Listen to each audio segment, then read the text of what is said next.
Welcome to THC Design Sessions. I'm your host, Amanda Savage, comedian and proud member of the THC Design team. You may notice that I'm in a purple suit today. That means I mean big business. And THC Design does big business. This podcast is about the people behind the brands, the operators, the builders, the creatives shaping cannabis culture from the inside out. Today's guest is Sean Gebhardt, COO of NorCal Cannabis, home of THC Design, Lolo, and Panacea. Sean has been in cannabis long enough to see the industry evolve through growth, chaos, and course correction. He's a leader who believes deeply in people, adaptability, and integrity. He's also a writer, a musician, a girl dad, and someone who brings a rare level of honesty to conversations about work, culture, and what it means to build something that actually lasts. Today, we're talking about leadership, legacy, and staying human. Welcome, Sean, to the THC Design Sessions podcast, the COO of THC Design in the flesh. Welcome, welcome. Thank you for having me. My first question for you, monsieur. For people meeting you for the first time, how do you usually describe who you are and what you do? Oh, professionally? Sure. Well, because those are two really different questions. There's like a healthy division between who we are professionally and who we are, right? Go on. I mean, if you want to ask if I'm talking to somebody at work, I'm the chief operating officer at NorCal. I've been doing this for a long time. I put out fires and mitigate chaos and do the best I can to make sure that everybody is equal parts satisfied and disappointed at all times. And that is what I think the nature of the job is. Who I am outside of that is a whole different story now, isn't it? Yeah, cannabis wasn't your first love, right? Music was? Yeah, cannabis, I think in this life was my second love. We have a long and storied, tumultuous relationship, but it was music first, then cannabis. What kind of music did you make? When I was a child, I was really into punk. I was raised on punk rock. So it was like all punk rock all the time up until, I don't know, you mature and the senses refine a little bit and then you start to make room for other things. Now I play a lot of blues and jazz. Okay. Can you still headbang? Yeah, I'm growing my hair out so I can do it like really intensely now. But I get vertigo now. I can't even take my kid on the swing. I get dizzy so easy. Do you want to headbang after this? For a second, I got like 10 seconds. Okay, 10 seconds or less. That's fine. Yeah. Okay. So you came back in 2018 when it became legal. You said it had been a lifelong dream. What made it impossible to say no?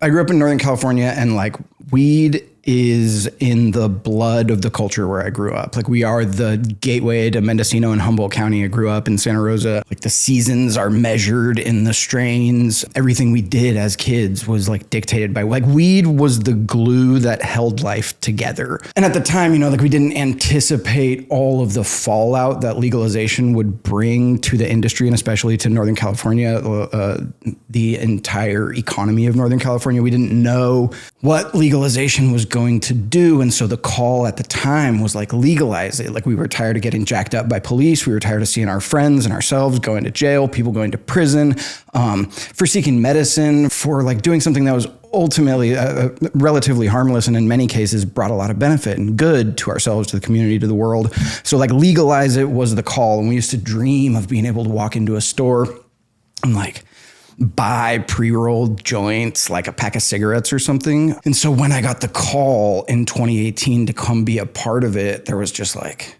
I mean, how do you say no to that? Like I remember the first time I saw a recreational distribution warehouse with like forklifts lifting pallets of finished goods, just jars and Mylars and pre-rolls. It was like being at Disneyland. Yeah, it's wonderful. I couldn't not be a part of it. I love that. So your roots are in NorCal. It's interesting. You said that the seasons move with Croptober, et cetera. Mm-hmm. You'd have friends that you'd see once a year. Everybody knew that there was money to be made in the fall and late summer. Like life. It's beautiful. Mm-hmm. So now you're in NorCal growing indoor. Can you speak to that?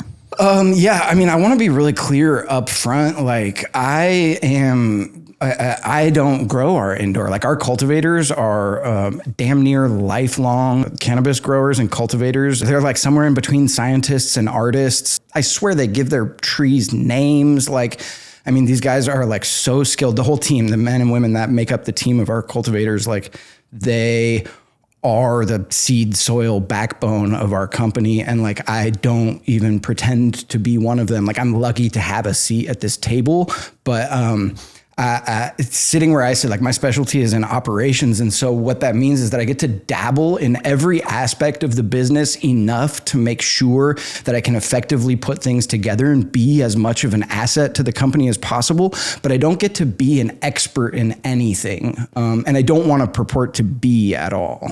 COO, master of none. Yeah, exactly. Who are your team heroes, in your opinion? Who can you shout out from the THC Design team? This isn't like hyperbole or like some empty saccharine gesture. Like we have over 100 employees that make up cultivation, post-harvest, processing, packaging, distribution, and then like the whole team of behind the scenes administrators, marketing, salespeople, everybody that like to try and single out any one of them would without a doubt leave out the other 98% that absolutely deserve shout outs. So I just want to say that like I have seen a lot of people in this state and in this industry, and I truly believe that like I'm super lucky to manage like the best team in cannabis. So shout out to every department that I just mentioned, all of you managers, middle management, boots on the ground, the people holding us all up, like all of them are the absolute best. I love that. Thank you. Mm-hmm. I appreciate that. It is a squad. It's a big group. It is a squad. It's a big grow. Yeah. And everybody loves what they do so much. Like people just love touching the flower. I do want to like throw special love on our cultivation team. Like their love for the work that they do. Like none of this is possible without them. And then to some degree, that is true all the way through the supply chain. So same answer, I guess. That. Yeah, I got to meet some of the cultivation team, and they're very passionate, and they're growing beautiful flowers. They're doing great. Just gorgeous stuff. Yeah, they're doing great. Stunning. What parts of the cannabis business do you feel you most understand clearly? I think that it like parallels kind of my general approach to life, is that all of the things that I know the best in this life are the things that I learned just by making an absolute mess of it. So like, I feel like I see very clearly all of the ways in which we hold ourselves back, all of the ways in which we've misstepped, which helps me to see all of the avenues in which we could improve the industry as a whole, rise the tide for all ships in our company and around the state. I see the problems so clearly, and maybe that's just my nature as a guy who's always looking for the problems, but that is a conversation for my therapist. COO times man in therapy. Yeah. Love a man in therapy. Thank you for doing that. We appreciate that. Absolutely. Go to therapy. Big takeaway from the THC Design Sessions podcast. Please go to therapy. So you say you learned a lot of lessons the hard way. Is there another way to learn a lesson, Amanda? If there is, I would love to hear it. Since 2018, what lessons have you learned? I think the biggest lesson, this one has come on really strong. And I think that a lot of people, whoever is listening, I think a lot of people will like nod their head at this. But what I have learned is that like all of the posturing, all of the ego, all of the clout in the world means nothing when you are part of a collaborative effort. Like it doesn't matter if you are the smartest person in the room. It really doesn't. Like being the smartest person in the room doesn't actually have the equity or the utility that we think it does. In collaborative environments, there is room for a humble confidence. There is room for powerful contribution, but there has to be room for everybody. Mm-hmm. And what we've seen so much, I don't know why it's so prolific in this industry, but the egos in this industry can just push fantastic ideas out of a room, can push wonderful people out of your team, can ultimately like obstruct and impair progress more than it helps anything. And so like dealing with that myself personally, witnessing it around me all the time, more and more, it's like humility as opposed to like that egoic offering to the team. Humility is like becoming and has become among like my highest key values that I try to practice and that I look for in others. I feel it. And I think since 2018, we've all been humbled. Yeah, right? Like God, this state is just like, if you haven't been humbled yet, you probably just don't realize it. If you haven't been humbled yet, I don't know, you must be a sociopath. This industry will get you. Yeah. It'll get you. What do people misunderstand about operations, scaling, and leadership? I don't know. Honestly, usually when I tell people I'm COO, they go, oh, cool.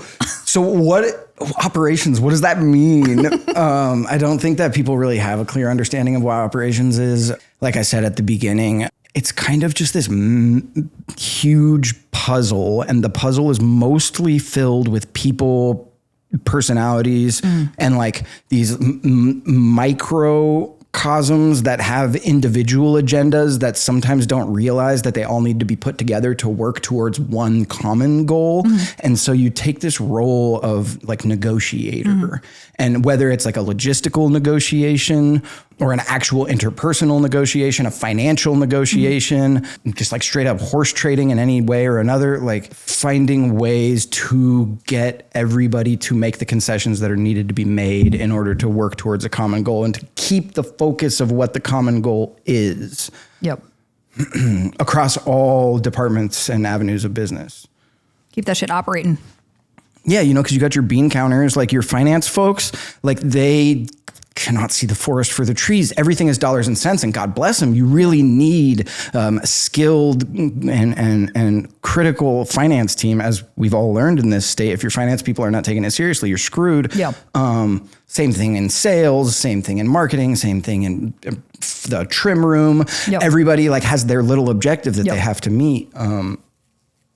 But like no one thing actually can take paramount priority over any other. And that's really how I see my role, is in balancing that. Balancing that. Yeah. Balancing. Yeah. What sign are you? Capricorn. Oh, okay. A leader. From your perspective, what makes THC Design special? THC Design's like commitment to terp forward, scientific, consumer education, indoor, high quality flower with these like true commitment to legacy genetics that like when THC Design came in, the one call was we don't cut corners with THC Design. Love that. And as an operator, I'm just like, ugh, what a pain in the ass. Yeah. But as I learned about THC Design in a hurry a couple years ago, I was like, no, this brand has to be protected because like, look, personnel changes, restructuring, et cetera, like things have changed for the company THC Design, but preserving the legacy of what THC Design started out to be, what it's been for more than 10 years now, it has become important to me, to our cultivators, to the company at large. A brand that is still trying to operate in this space with integrity to what it originally set out to do, like it has to be preserved at all costs because they are getting rare. Love that. Look at us bringing this thing back around. You look great in that suit. Thank you so much. Thanks. I had it tailored.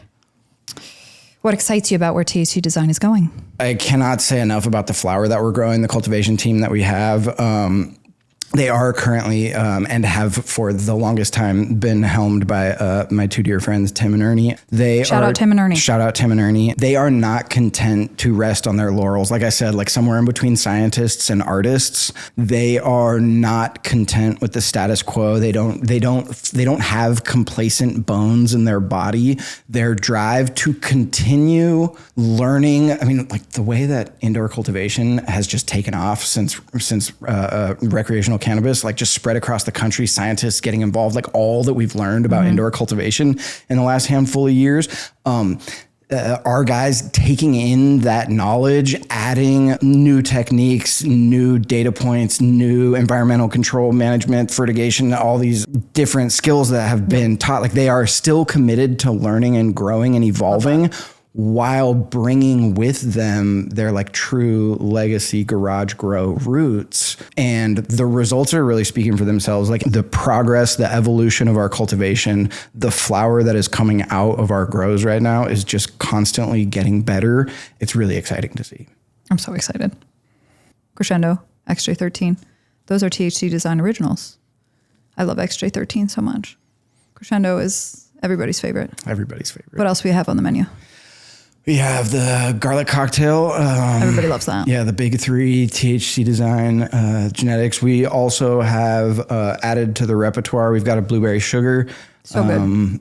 We have the 24 karat. We have the tangy frosting. It's like this true tangy nose. It's fantastic.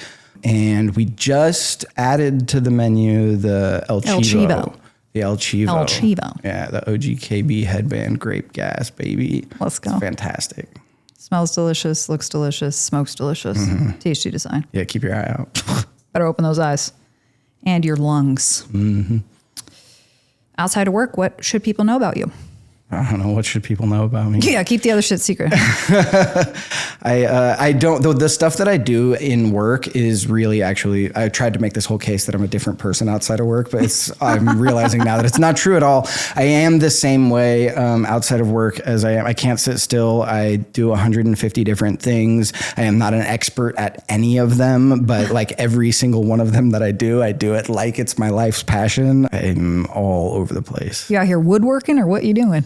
No, I don't do woodworking. I am interested in woodworking, but it's really a big undertaking. You were a woodworking guy. No, my garage is full of mechanics tools and old Harley Davidson parts. Okay. I work on vintage motorcycles. I ruin vintage motorcycles with my tools, perfect. But it gives me constantly like more motors to work on. So my garage is like half split between like old chopper stuff and mechanics tools, and then just like a million strewn about musical instruments. Nice. What are your favorite instruments to play? The piano. Ooh. And the guitar. I played the guitar since I was a little kid, but the piano and I have cultivated a very toxic and beautiful relationship over the years. It'll give. Are you teaching your daughters music? I am forcing nothing on them. Okay. I am forcing nothing on them. I don't want to force anything on them. My daughter, my oldest, and my little one's a baby. She's not even a year yet, so she's, you know, whatever. She's doing her own thing at the moment, figuring out the world. She's doing whatever. She's just testing everything out, seeing what it all tastes like, figuring out how her body works and like what hell we've brought her to. My almost 4-year-old though, she just likes doing anything that I'm doing. She likes working on motorcycles with me. Aww. If I'm playing the piano, she sits right up on the stool with me. God, so and she goes, I'll play the high notes and you play the low notes. I have a little drum set. She likes to sit down and play the drums while I play guitar. So it's like really like she can just run around and touch and do whatever she wants, but I'm not forcing. I really hope that she wants to play piano because I don't want to go to softball tournaments on weekends at 7:00 in the morning. But that is what you need to curate. But if that's what she wants to do. Where you want to be Saturday mornings as a parent, you need to kind of encourage piano competitions over softball. But I get it. What would people be surprised to learn about you? I mean, the thing that people, oh God. Say your book. Oh, my book? That's the answer? Oh. Have you written any books, Sean? Have you ever written a book? I have, yeah. I've written a book. I've written a book and a half now. Oh, that's more than me. But only one of them is currently published. The other one is just a half. No, I have. Okay, I wrote Writing a book, King. Yeah, in February of 2025. Okay. My debut novel was published. That's not nothing.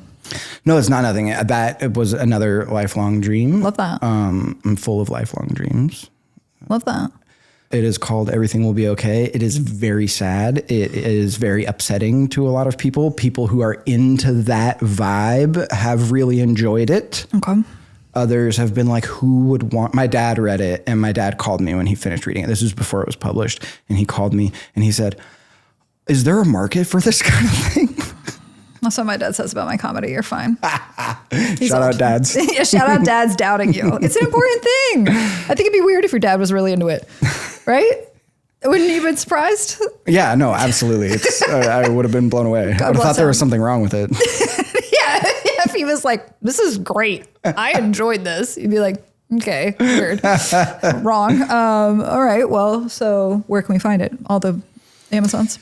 You can buy it anywhere. Any online book retailer has it. All of them, the Amazons, the Barnes and Nobles, the whatever your like local bookstores on. Like the distributor is huge, and they're in all online bookstores. It's at some brick and mortars in the UK, which you're probably not in the UK right now, and it's at a handful of brick and mortars in Northern California. But you got to go scavenger hunt, support your local bookshop, go look for my book. Support your local bookshop, and you're a writer. Yeah. I mean, that's huge. Support your local bookshop, but if you can't find it, just buy it online. I'm okay with that.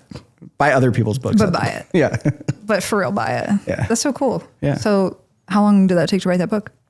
It incubated for like 18 years. And then once I sat down and started writing it, it was like just under 2. Okay.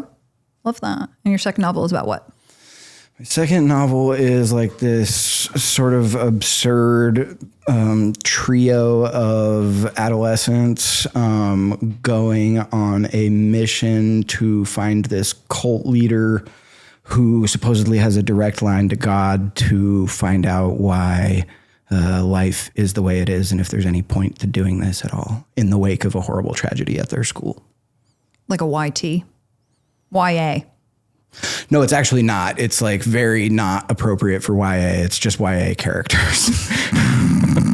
You're like, actually, it's too dark. Yeah, no, it'll. You're like a nihilistic. It will not be. Huh? It won't be appropriate for kids of a certain age. You feel like God in the end is like.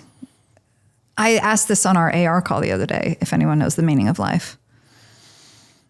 Some of us think we do. Do people think they know? Some of us do. Maybe it's this podcast. It's this moment.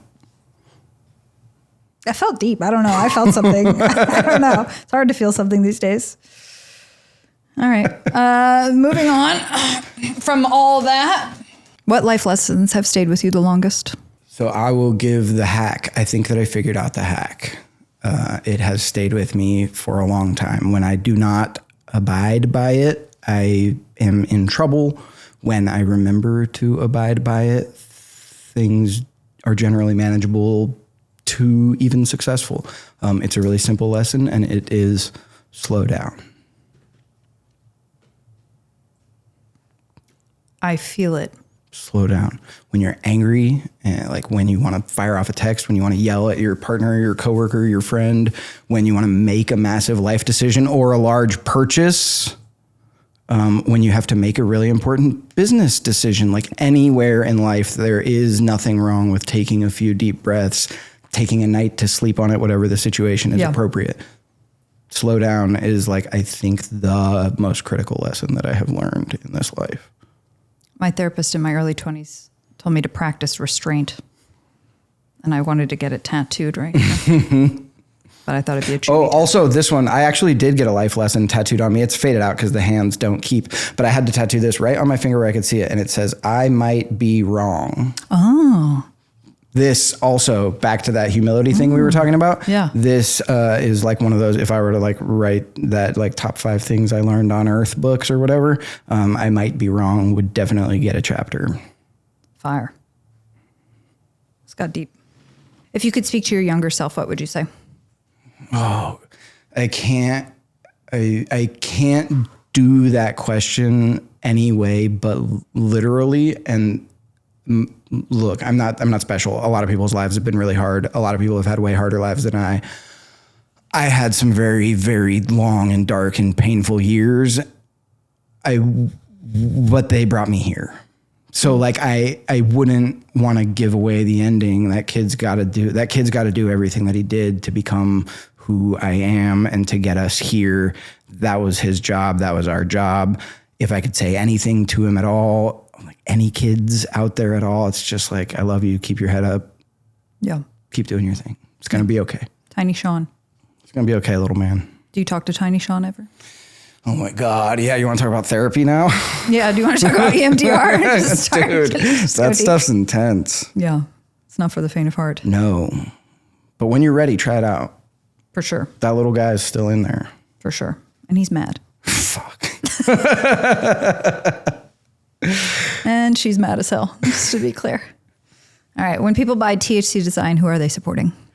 When people buy THC Design, they're supporting this whole team. And like our team is just so real. The lion's share of our headcount are people who come to work every day to touch flower, to work in the cannabis industry because they love what they do. They want the highest quality flower on the shelves. They want to support the industry. They want to contribute to something that they love. And every time you buy THC Design products, like you are putting money back in you are reinforcing to these people that their career choice was the right choice. And like in some way connecting to Northern California cannabis culture, and like supporting the workers and the families and children of people who are really still in this game at this point because they love it.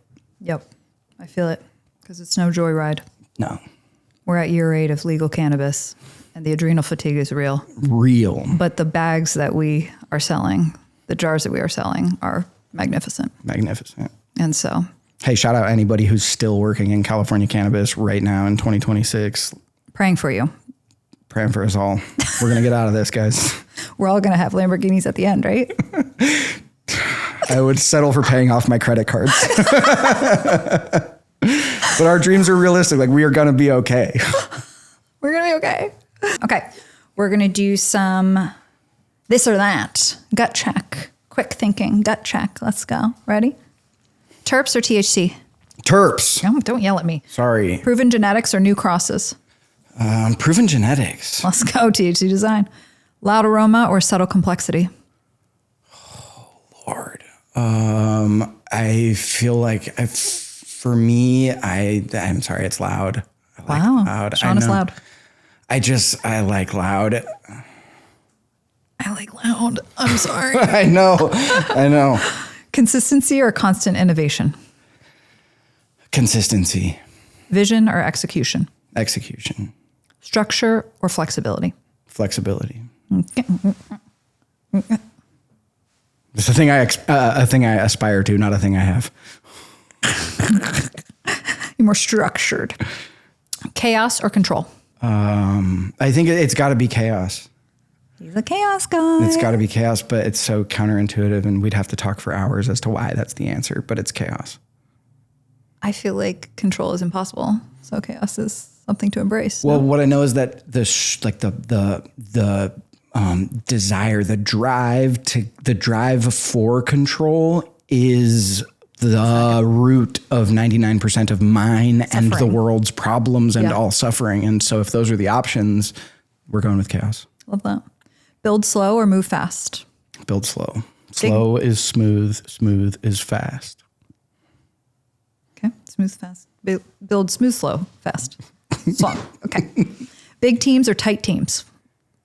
Tight teams. Tight teams. Lead from the front or behind the scenes? Oh, I don't think those are actually diametrically, conceptually opposed things. Okay. Are you saying my question's dumb, Sean? No, I'm just saying that or maybe I don't have a good conceptual understanding of what lead from the front means. Like be the face. No, behind the scenes. Okay. Is that why you're on this podcast on 4K Digital? I want to go on record. Moving on. Early mornings or late nights? Late nights. Late nights, baby. Deep focus or constant motion? I have really unmanageable ADHD. You're like, so constant motion. I would do a lot for some deep focus in this life. Let me tell you what. Music or silence? Music. Writing or talking? Writing. Solitude or community? Personal preference is solitude, but none of us are anything without community. So if I have to choose, we all have to choose community. Don't isolate, kids. We have to choose community, you guys. That's all we have. It's not a choice. Planning or improvising? Ooh. This is such a hard question. You really need a healthy degree of both. Yeah. So like you need a loose outline, and then everything else can be extemporaneous and improvisation. Okay. So a structured improvisation. Yes. Love that. Calm or intensity? I want calm. Can I choose the one I want? Calm. Can I have some calm? I want calm. Everything's so intense. I'm so intense. But like all the meditation, all the reading, all of the like self-help, all of the practice, all of the structure, all of it is like in an effort to find some calm. Chill the fuck out. Yeah. I would love to chill the fuck out. I would like some calm. Yeah. When I was 15, I was entering my second high school of 3. And I wrote a journal entry that just said, be chill, be chill, be chill. Which is so funny because it's people like you and I who when you get us talking, we're like, people have to be like, yo, turn down the volume on your situation a little bit, slow down. And we're just like, yeah, we just want calmness, man. I would love to chill the fuck out. I want to shave my head and live on top of a mountain and teach meditation. It's like, it's my most perverse fantasy. And I have wife and kids. So thinking of this stuff is it's very problematic, but I'm like, yes, I will take to the mountains. Take the mountains, shave this head off, donate it and move on. All right. Dream blunt rotation, dead or alive? Whoa. What a cool question. But I'd have to go with alive. I don't want to smoke weed with dead people. Oh, they're alive, though. They're living. Their souls. That was a joke. I wouldn't want to smoke weed with socialites and cool people. I think my dream blunt rotation would be like random thinkers throughout history. Like, wouldn't it be kind of fun to like smoke weed like with like Plato and Marcus Aurelius? Oh, deep. Deep. Like that just sit around and talk shit. You're like with Shakespeare, yeah. Oh, that would be annoying. I feel like Shakespeare's annoying. His reputation as a person... it's fine. I'm like reading Henry V right now. Okay. And like every now and then when you like cry, you're like in the mood and you're just like, I'm going to read some fucking Shakespeare this week. You're like, oh, fuck, this guy's like an absurd genius. Yeah. Absurd genius. And you're just so floored. I'm just jealous. But his reputation is not great. I would not want to smoke weed. I'm just jealous and that's why I was shitting on Shakespeare. It's because I'm not as cool as him. So Plato. Thinkers, man. I would want to smoke weed with thinkers. Anybody would do. Anybody who out here deep thinking? Anybody who's out here like deep thinking who like just can't shut the fuck up about it. Ramblers and philosophers. You want a chatty blunt rotation? I want a chatty blunt rotation that like isn't tethered to this mortal coil. Shout out Shakespeare. I want to, talk about the soul with Aristotle. I want to like talk about like the nature of like emotional fulfillment with Epictetus. I want to like talk about the meaning of life, thinking, and thought with Socrates. That would be fun. This sounds okay. Listen, I'm aware of how this sounds, but I'm okay with it because of how sincere the answer actually is. No, I think it's legitimate. Because like I don't want to smoke weed and talk about weed, and I don't want to smoke weed and feel the pressure to try to like perform socially. I just want to smoke weed and be like, what the fuck is going on out there, man? What's the setting? You're like in a wooded area. Smoke weed with Thoreau in the woods. Yeah, that's nice. Yeah, always smoke weed outside. You ever like smoke weed in the national? You ever like hike way out into the Sierra Nevadas and just like smoke weed in like a mountainous lake in Yosemite or something? Like, always smoke weed outside. That's the takeaway. With philosophers. Mm-hmm. Damn. None of those people had Instagram, so they were just thinking, They were just thinking. So bored. Yeah. There's like a whole contingent of people that don't think that Socrates even existed, that he was just like a character in Plato's writing. But he had another guy too, whose name I can't remember, that also wrote about him. But anyway. I feel like he'd be like a 24K kind of guy. Yeah, for sure. I think that's fair. Yeah. Thank you so much for being on the THC Design Sessions podcast. The very first episode is with the COO of THC Design. So special. Thank you for being on. Thanks for having me. Where can we follow you?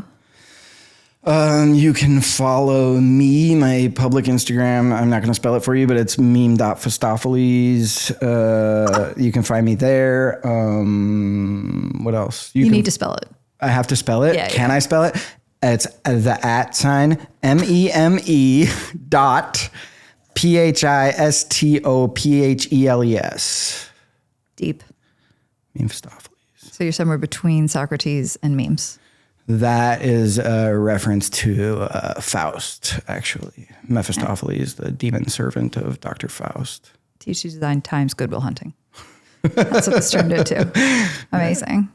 Well, thank you so much again for being on. Yeah, thank you. This was great. I think so too. All right. Get me out of LA. Get this NorCal man back to the north. Back to the redwoods. Get him back to his grow.